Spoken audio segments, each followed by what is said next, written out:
Um projeto da disciplina de Educação Física do CEPAI-UFG motiva os alunos a pensarem sobre questões raciais, por meio de brincadeiras e jogos que tratam das matrizes africana e indígena.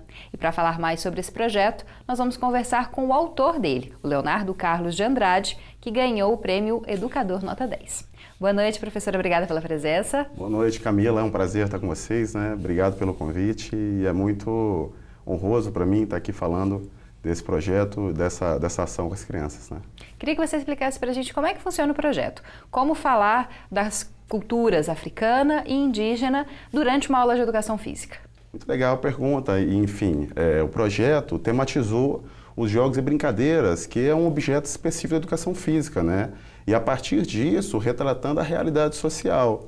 Essa problematização partiu do interesse, primeiro, das próprias crianças, né? Que, a partir das relações delas, trouxeram essa temática de preconceito às minorias, sobretudo retratando o negro e o índio. Então, nesse sentido, nós partimos do jogo tradicional, que é um conceito dentro da educação física, que a gente fala de passar em geração, né?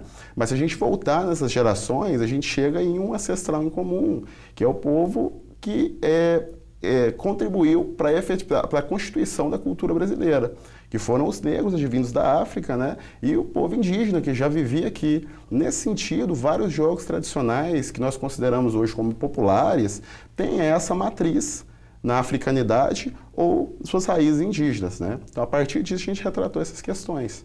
Quais brincadeiras são utilizadas? Enfim, eles aprenderam vários tipos de brincadeiras.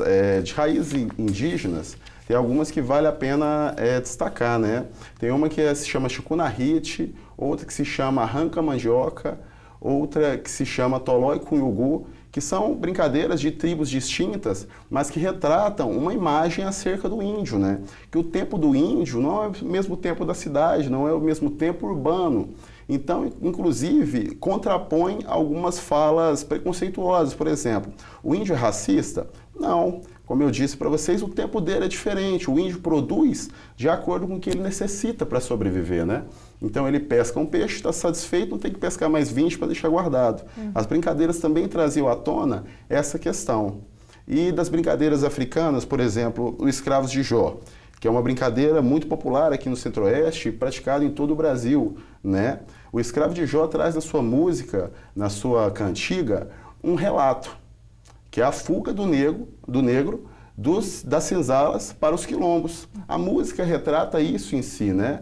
Dentro dos autores do campo da educação física, eles trazem à tona essa simbologia. Então, no Brasil colônia, essa música era utilizada para os negros mais velhos ensinarem a seus filhos uma forma de libertação.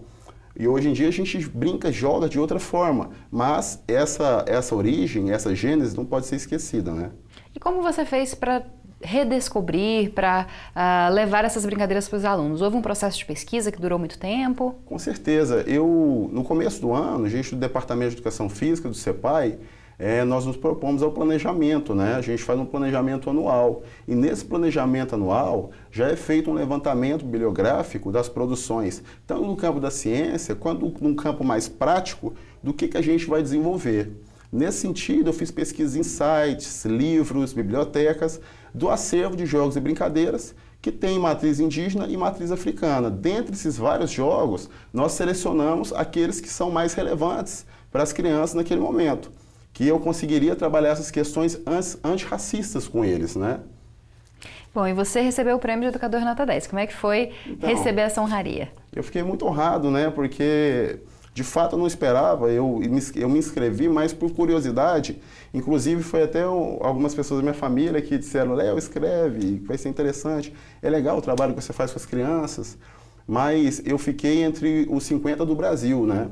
E já é uma honra muito grande, sendo que aqui em Goiás só foram 2 professores, eu e uma professora também da rede pública.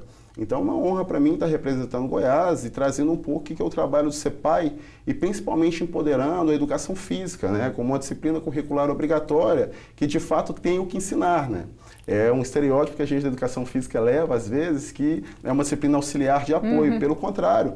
Nós tratamos de um conhecimento imprescindível, né, que a gente chama de cultura corporal, que mais ninguém consegue tratar dela. Então, é indispensável a presença da educação física na escola. Bom, para finalizar, professor, como é que é o resultado desse trabalho com os alunos?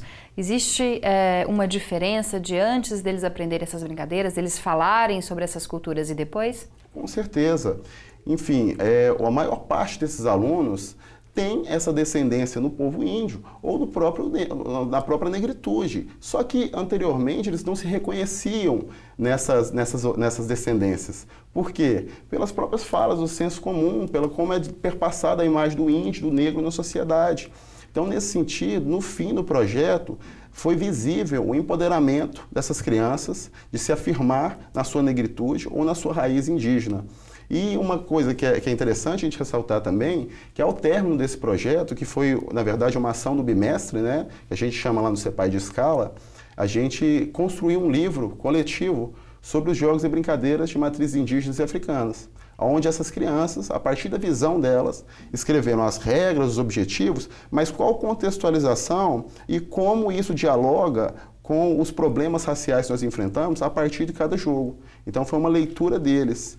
No começo eles tinham uma leitura quanto ao negro e o índio na sociedade, inclusive até falas preconceituosas. No fim, eles conseguiram superar várias dessas questões.